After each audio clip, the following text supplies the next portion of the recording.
Sialkot central rescue station कचहरी road पर जिला भर की मुख्तलिफ यूनियन काउंसिल्स की रेस्क्यू स्काउट्स टीमों के दरमियान रेस्क्यू मुकाबला जात का शानदार इनाकाद। सियालकोट इन्फॉर्मेशन से मुद्दस्सिर रतू की रिपोर्ट के मुताबिक सियालकोट सेंट्रल रेस्क्यू स्टेशन पर रेस्क्यू स्काउट्स टीमों के दरमियान मुकाबला किया गया। मुकाबला जात में किसी भी हंगामी सूरत हाल में फौरी और मौसर रद्द-ए-अमल, इब्तिदाई तिबी इमदाद, आग बुझाने, इमारत गिरने की सूरत में इमदादी कार्रवाइयाँ और पानी में फंसे अफराद को बचाने के अमली मुसाइदे शामिल थे। यहाँ पे आज सिक्योरिटी, बिल्डिंग क्लैब्स, वाटर रेस्क्यू और फायर एमरजेंसी के मुतालिक हमारे मुकाबला जारी हैं, जो कि बहुत अच्छी एक काविश है और हम लोगों को इससे सीखने के मज़ीद मौके मिल रहे हैं, जिससे हम मज़ीद ज़िंदगियाँ बचाएं। इसमें हमारे उस्ताद की बहुत ज़्यादा मेहनत है और हम इंशाअल्लाह इसको भरपूर तरीके से आगे इसको कन्वर्ट करें। मुआशरे को महफूज बनाने के लिए आम शहरियों को रेस्क्यू की बुनियादी तरबियत देना वक्त की अहम जरूरत है, ताकि किसी हादसे की सूरत में रेस्क्यू टीमों को पहुंचने से पहले शहरी अमली किरदार अदा कर सकें। और आज हमारा इंटर यूनियन काउंसिल का कंपटीशन था,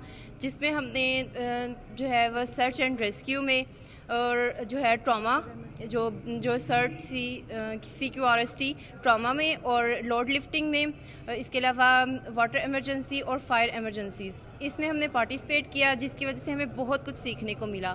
मेरा ये कहना है कि हमें हमारी जो आजकल की नौजवान नस्ल है उसके उनको ये सब कुछ सीखना चाहिए, ताकि हम एज अ फर्स्ट रिस्पॉन्डर जो है वो अपनी कम्युनिटी में फर्स्ट एक्ट जो है रिस्पॉन्स कर सकें। मुकाबला जात secretary Punjab emergency service doctor Rizwan Naseer की खुसूसी हिदायत पर मुनाकिद किए गए, जिनमें जिला की चारों तहसीलों की यूनियन काउंसिल्स की कम्युनिटी इमरजेंसी रिस्पांस टीमों CERT ने हिस्सा लिया। इस मौके पर metal industry institute, vocational training institute, Sialkot college of physiotherapy और सियालकोट वार्ड्स की टीमों ने भी शिरकत की है। डिस्ट्रिक्ट सियालकोट में इंटर यूनियन काउंसिल कंपटीशन का इनकाद किया गया है, जिसमें सियालकोट की चारों तहसीलों ने हिस्सा लिया और इसका मकसद जो है यूनियन काउंसिल का यहाँ पर कंपटीशन करवाना था कि किसी भी एमरजेंसी से किस तरीके से निपटा जा सकता है, और इनको डिफरेंट सिनेरियोज दिए गए और जो टीम यहाँ पर विन करेगी इंशाल्लाह ये टीम जो है नेशनल रेस्क्यू चैलेंज में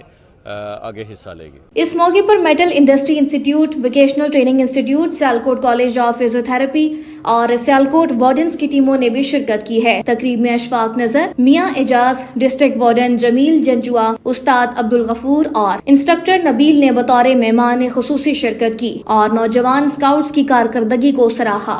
सबसे पहले तो मैं सियालकोट इन्फॉर्मेशन का शुक्रिया अदा करना चाहता हूँ कि वहाँ आज हमारे इंटर यूनियन काउंसिल कंपटीशन में वो तशरीफ लाए हैं। सियालकोट में रेस्क्यू वार्डन सर्विस जो वॉलंटियर सर्विस है सन 2009 से काम कर रही है, 16 साल हो गए हैं और अल्हम्दुलिल्लाह हमारे 8000 वॉलंटियर इस वक्त सियालकोट डिस्ट्रिक्ट में मौजूद हैं। ये नेशनल कैडरे चैलेंज 2025 ये नवा चैलेंज है जो कि दिसंबर में होगा। इसके लिए हमने आज इंटर यूनियन काउंसिल कंपटीशन करवाई है सियालकोट में रेस्क्यू स्टेशन सेंट्रल पे, जहाँ पे डस्का, पसरूर, समड़ियार और सियालकोट की 8 टीमों ने इसमें पार्टिसिपेट किया है। जो हमारी बेस्ट 3 टीमें होंगी वो कैडरे चैलेंज लाहौर में सियालकोट डिस्ट्रिक्ट की नुमाइंदगी करेंगी। टीमों की दर्जाबंदी rescue and safety officer Mohammad Ehsan, Mohammad Asim, station coordinator Mohammad Naeem, Mohammad Raza, Mohammad Waseem और ट्रेनर अली रजा ने की। जीतने वाली team Lahore emergency services academy में होने वाले सूबाई मुकाबला जात में जिला सियालकोट की नुमाइंदगी करेगी। चैनल सियालकोट इन्फॉर्मेशन से गुफ्तगू करते हुए रेस्क्यू वार्डन्स और डिस्ट्रिक्ट वार्डन मोहम्मद जमील जंजुआ ने कहा कि रेस्क्यू 1122 की ये सरगर्मियां नौजवानों को अमली तौर पर जिम्मेदारी का एहसास दिलाती हैं, ताकि वो किसी भी इमरजेंसी में दूसरों की मदद के काबिल बन सकें।